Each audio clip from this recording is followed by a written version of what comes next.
Un grand bonjour, Master Ken Sport. Ce matin, on commence ce bulletin sportif avec le dossier de cambriolage dans la maison de Franck Ribéry.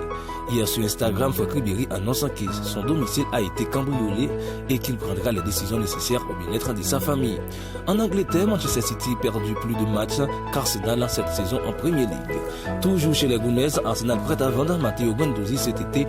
Le Français s'entraîne seul depuis le match de Brighton où il a insulté plusieurs de ses adversaires. Mikel Arteta n'apprécia pas son comportement. Grosse saison pour Lucas Ocampos avec le FC Séville, 13 buts, 3 passes décisives.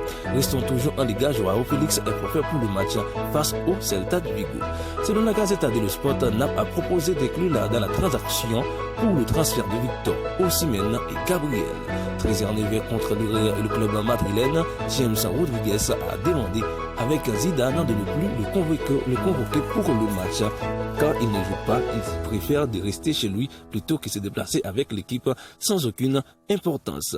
La déclaration d'Andrés Iniesta pour qu'un joueur soit idéal pour lui, le joueur idéal aurait le coup de tête de Falcao, le caractère de Puyol, la jambe droite des Xavi, la jambe gauche et habilité de Messi, le sens tactique de Busquets et l'instinct du buteur de Cristiano Ronaldo.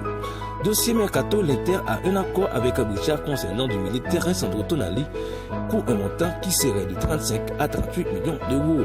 Depuis son échec le 9 mai 2018 contre FC Séville, Sergio Ramos c'est 100% de réussite sur ses 20 derniers penalty, 16 avec le Real Madrid et 14 et 4 avec l'Espagne.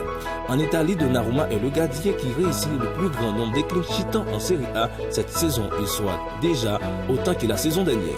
La déclaration de Diego Pablo Simeone, la vidéo met tout en lumière avant de le mettre en place. Nous n'avons pas réalisé tout ce qu'elle pouvait voir. Il y a des gens qui gèrent là-bas, ils peuvent se tromper. Mais je ne doute pas que là-bas soit équitable pour tout le monde. Pour terminer ce bulletin, on va vous parler du classement des meilleurs tireurs de coups francs.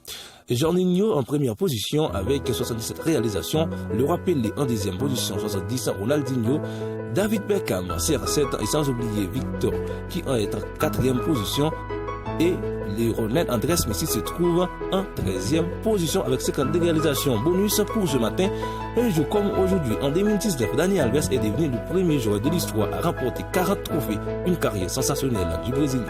C'est tout pour ce bulletin, bye, gardez le sourire. Le rendez-vous c'est pour demain pour une nouvelle vidéo.